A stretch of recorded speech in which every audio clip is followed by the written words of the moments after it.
तो जय श्री राधे। बहुत दिनों से मैं लाइव आ रहा था, कुछ बोल नहीं पा रहा था, और अभी भी वीडियो लाइव इसलिए नहीं बना रहा हूँ क्योंकि उसमें क्वालिटी नहीं आ पाती है। राधा रानी की कृपा से वृंदावन वास मिला है, ब्रजवासी होने का सौभाग्य मिला है। वर्ण व्यवस्था में भी ठाकुर जी ने ब्राह्मण बनाया तो बड़ी खुशी मिलती है, ऐसे ऐसे सौभाग्य। और तुलसी तुलसी सब कहें, तुलसी बन की घास, और हो गई कृपा जो राम की तो बन गए तुलसीदास। और ये संवाद रात्रि के 12 बजे हो रहा है, ठाकुर जी की कृपा से बढ़िया भोजन करके आए हैं। अभी आप लोगों को वीडियो भी शेयर किया है, और अब 12 बजे के समय पे ये देखो रोड का किनारा, और ये पीछे है दिव्य संत का मंदिर। गैस करके बताओ जिस जिसको नजर आ रहा हो पीछे जी, ये है श्री पागल बाबा का मंदिर। और हम नहीं बैठे हैं, हमारे साथ में हमारी देवी माँ भी बैठी हुई हैं जी, हमारी धर्म पत्नी। तो ये बहुत सरल और सादगी है हमारे जीवन में। हम ब्रज भूमि पर बैठे हैं, आपके लिए ये रोड हो सकता है, और ब्रज भूमि की परिधि है यहाँ से परिक्रमा मार्ग। तो ऐसा बताया भी जाता है कि एक जज हुआ करते थे एक समय पे, तो कुछ लोगों का मानना है कि वो जज पागल बाबा ही थे। इतना तो हमें नहीं पता, लेकिन इतना जरूर पता है कि पागल बाबा को दिव्य शक्तियां प्राप्त थी और माँ काली के उपासक थे। और ऐसा भी कुछ लोगों का मानना है कि उनको तंत्र मंत्र का भी ज्ञान था, इसलिए उन्होंने वृंदावन सीमा में अपना मंदिर नहीं बनाया, वृंदावन सीमा से बाहर ही बनाया है। कुछ लोगों का ऐसा भी मानना है कि कृपालु जी को भी कुछ तांत्रिक विद्याओं का ज्ञान था, तो इसलिए जितना भी तंत्र और मंत्र है जो वृंदावन धाम से बाहर रहता है। तो कुछ लोग ऐसा मानते हैं कि उन्होंने ये मंदिर वृंदावन की सीमा से बाहर बनाए हैं, लेकिन फिर भी ब्रज की सीमा से बाहर नहीं है। तो एक प्रसंग आता है जो हमने श्री राम कथा में सुना था कि जब वो जज हुआ करते थे, कुछ लोग ऐसा मानते हैं कि ये पागल बाबा से जुड़ी कहानी है, कुछ लोग ऐसा मानते हैं कि वो संत कोई और थे। तो जब वृंदावन की सीमा में आए, आगे ही लुटेरिया हनुमान है, क्योंकि यहाँ पहले इतना भव्य जंगल हुआ करता था कि लोगों के लुटने की संभावना रहती थी, तो लोग कहते थे कि लुटेरिया हनुमान, तो इसका नाम पड़ा है लुटेरिया हनुमान। जब आप वृंदावन से मथुरा जाओगे तो लेफ्ट हैंड पे पागल बाबा का 7 मंजिल ऊंचा मंदिर पड़ेगा, और जब वृंदावन से आप जब मथुरा जाओगे तो राइट हैंड पे पड़ेगा। यहीं से आगे यमुना एक्सप्रेस वे के लिए कट है। तो जब स्वयं श्री राम उनकी अदालत में गवाही देने आई थी तो उन्हें बड़ा ही दुख हुआ, और फिर वो वृंदावन धाम आ गए। और वृंदावन धाम की सीमा में आकर उन जज ने जो भाव भगवान के सामने रखा था, वो मैं आपको एक भजन के माध्यम से सुनाने का प्रयास कर रहा हूँ। और सबसे बड़ी बात है कि उस स्थान से सुना रहा हूँ जहाँ एक दिव्य संत का बैकग्राउंड हमारे पीछे है, कोई क्रोमा बैकग्राउंड नहीं है। और सबसे बड़ी बात क्या है कि समय भी कैसा हो रहा है, देखो कार्तिक मास का समय, और वो भी देखो 12 बजे हुए हैं। तो श्री कृष्ण भगवान की गीता के ज्ञान का अनुसरण करते हुए हमें ग्रस्त में इतना लिप्त भी नहीं रहना चाहिए, जीवन का आनंद लें आप लोग। और यदि वृंदावन में आपको जन्म मिला है तो और आपका सौभाग्य। और आप लोग भी यदि वृंदावन धाम दर्शन करने आना चाहते हैं और अपनी यात्रा को हमारे साथ में यादगार बनाना चाहते हैं, तो हमारे साथ भी आप अपनी ट्रिप प्लान करा सकते हैं। तो फिलहाल अभी हम करेंगे भगवान के एक भजन का चिंतन, जो कि एक जज के यहाँ भगवान गवाही देने आए, और जब वो पहचान नहीं पाए तो उनको बड़ा दुख हुआ, वो वृंदावन धाम आ गए। और ऐसा माना जाता है कि पागल बाबा भी वही संत थे। तो वृंदावन धाम की सीमा में आने के बाद में सीमा पर ही खड़े होकर रोने लगे, और उन्होंने क्या भाव रखा कि आ तो गया हूँ मगर जानता हूँ, आ तो गया हूँ मगर जानता हूँ, तेरे दर पे आने के काबिल नहीं हूँ। लिरिक्स निकालना है, निकल जाएगा लिरिक्स, जबरदस्ती आदमी क्या करे बेचारा, कुछ कह भी तो नहीं सकता है। आ तो गया हूँ मगर जानता हूँ कि तेरे दर पे आने के काबिल नहीं हूँ, आ तो गया हूँ मगर जानता हूँ। तो कभी भी आपका वृंदावन धाम जाना हो या किसी भी मंदिर देवालय में जाना हो तो इस बात को जरूर चिंतन करें कि हमारे अंदर इतने पुण्य नहीं है कि हम ठाकुर जी की दरवाजे पर पहुंचे। क्योंकि एक जीव आत्मा की क्या है औकात ठाकुर जी की साक्षात्कार करने की, ये महसूस करके ही जाएं कि ठाकुर जी की कृपा है, ठाकुर जी का बुलावा हुआ है, तब हमारा आना हुआ है। इरादे रोज बनते हैं और बन के बिगड़ जाते हैं। और वृंदावन बिहारी, वृंदावन के घर, वृंदावन बिहारी के घर वृंदावन में दाऊ जी महाराज के दर्शन करने के लिए जो वृंदावन के मेन ठाकुर हैं, ब्रज के राजा हैं, वही जाते हैं जिन्हें वो बुलाते हैं। जो कि सीएम से जनता दरबार में मिलना और सीएम हाउस में जाके मिलना एक अलग अलग बात होती है। ये ठाकुर जी का निज धाम है, वृंदावन धाम। तो यहाँ आओ तो सबसे पहले दंडोत करो, प्रणाम करो और सवरे अहंकार लोभ मोह को छोड़कर आओ। वृंदावन में मंदिर मत ढूंढो, पूरा वृंदावन ही मंदिर है।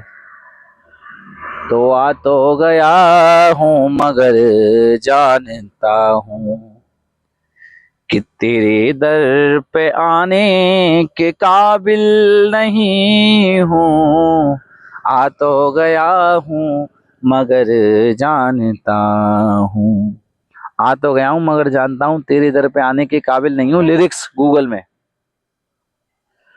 तेरी मेहरबानी का है बोझ इतना, हम जो कहते हैं ना हमने किया, हम तो कुछ करने लायक है ही नहीं है। और ना मैं कि माया मरी न मन मरा और मर मर गया शरीर, हम कुछ भी नहीं कर सकते हैं बिना प्रभु की इच्छा के, हमारे अंदर चेतना ही नहीं आएगी। तो हमेशा ये ठाकुर जी की कृपा है। लिरिक्स ने गा रहा हो ना, यूट्यूब पे चला रहे हो तो हमेशा तो इस पे लिरिक्स आएगा तो उससे फायदा क्या है, उसमें एक ही बार में आ जाएगा। तो ये ठाकुर जी की कृपा होती है तो वृंदावन धाम आना होता है। और आज भी वृंदावन धाम में जब हम लोगों को घुमाते हैं तो कभी कभी हमारा पाला बड़े नास्तिक लोगों से पड़ जाता है।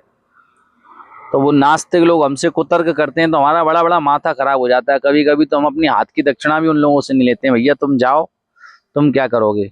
वो हमको तर्क देने लग जाते हैं, अरे ठाकुर जी के धाम में यहाँ पे तो पैसे मांग रहे हैं। अरे पैसे नहीं मांग रहे हैं, वो भोग के लिए आपको रिक्वेस्ट करते हैं। और भोग कैसे लगेगा, पैसे से लगेगा।